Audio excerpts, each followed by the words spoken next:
dengan 254016. Di sini aku ingin menjelaskan studi kasus atau analisis aku, rating aku mengenai film keluarga sebelumnya nih.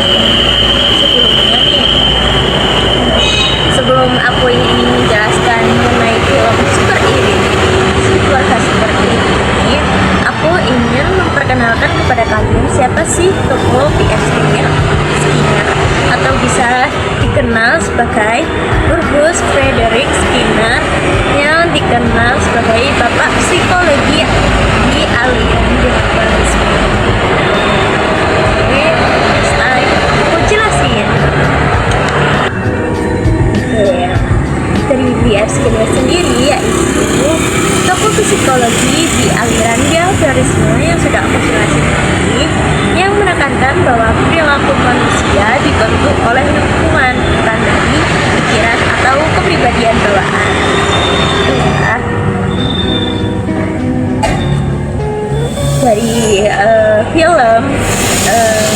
Dari film keluarga super ini, Skinner mengambil suatu metode dengan konsep operant conditioning, yakni melalui metode reinforcement atau penguatan yang bisa dibilang itu perilaku akan diulang jika menghasilkan keuntungan.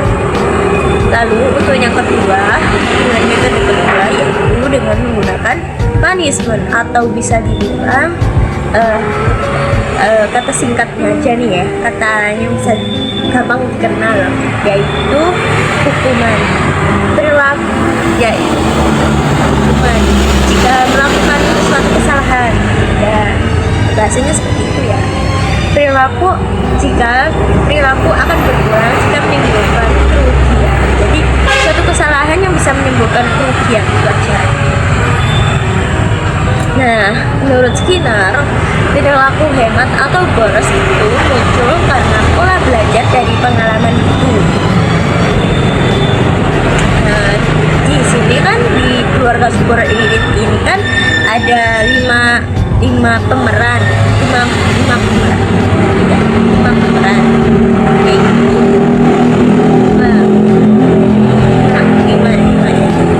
Namanya itu sepupunya. Pertama, bapak, ibu, anak pertama, anak kedua, dan anak ketiga. Nah, di sini aku ingin menjelaskan bahwa dari studi kasus ayat dalam film keluarga super elite ini, atau bisa dibilang kepala keluarga itu, dia itu sangat-sangat benar-benar hemat banget karena dibentuk dari lingkungan, dari lingkungan dan juga dari peraturan oleh istrinya.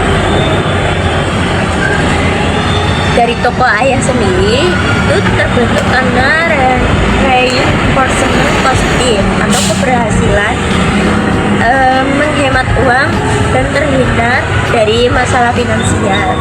Jadi ceritanya di sini kan ayah kepala keluarga ini setiap berangkat kerja itu tidak pernah pakai motor atau bensin, merugikan pernapasannya.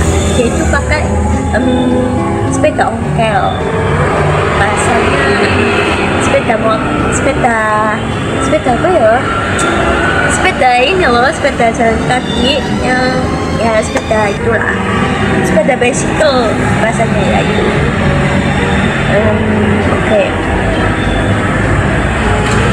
Nah, dalam suatu itu bisa dibilang itu sudah sangat-sangat menghemat suatu pengeluaran ya dalam satu bulan dan hari-hari dan bulan-bulan berikutnya. Seterusnya lah pokoknya suatu perilaku yang dilakukan secara konsisten aja. Nah, dari Skinner sendiri, rasa aman itu berhasil membuat satu keluarga itu menghemat dan berfungsi sebagai penghubung, sehingga perilaku irit ini dilakukan secara berulang dan semakin ekstrim. berdasarkan teori Skinner sendiri, perilaku murid ayah awalnya adaptif karena membantu keluarga bertahan secara ekonomi. Namun, ketika dilakukan secara berlebihan dan kaku, perilaku ini menjadi kurang sehat secara psikologi. Itu karena ada tiga ya, yaitu karena mengabaikan kebutuhan emosional keluarga, yang kedua membatasi kenyamanan dan relasi sosial, yang ketiga tidak fleksibel terhadap situasi.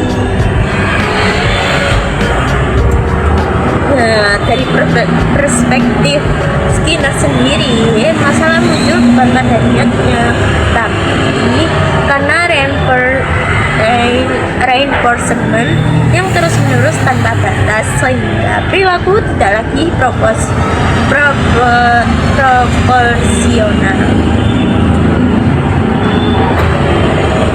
Nah, kesimpulan dari film Keluarga Super ini menunjukkan bahwa perilaku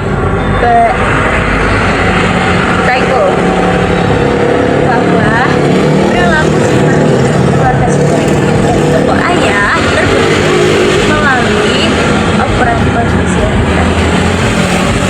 Ya, ini suatu keberhasilan sukses untuk menemukan uang dan memperkuat perilaku tersebut hingga menjadi kebiasaan.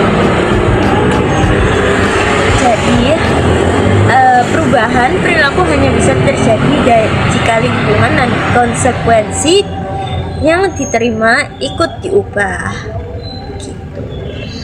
Jadi suatu diskusi dari keluarga lah, ini kesimpulan dari aku ya, suatu diskusi dari keluarga yang benar-benar itu bisa diterima dan bisa kasih paham pelan-pelan, kasih paham bos gitu. Nah, pokoknya itu terus dari diri kita sendiri juga, dari anak-anaknya juga bisa memahami. Tapi ya ada yang pro kontranya dalam sebuah keluarga.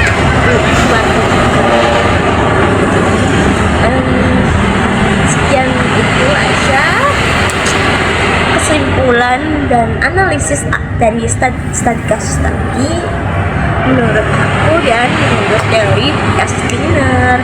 Sekian dari aku. Wassalamualaikum warahmatullahi wabarakatuh. Bye-bye.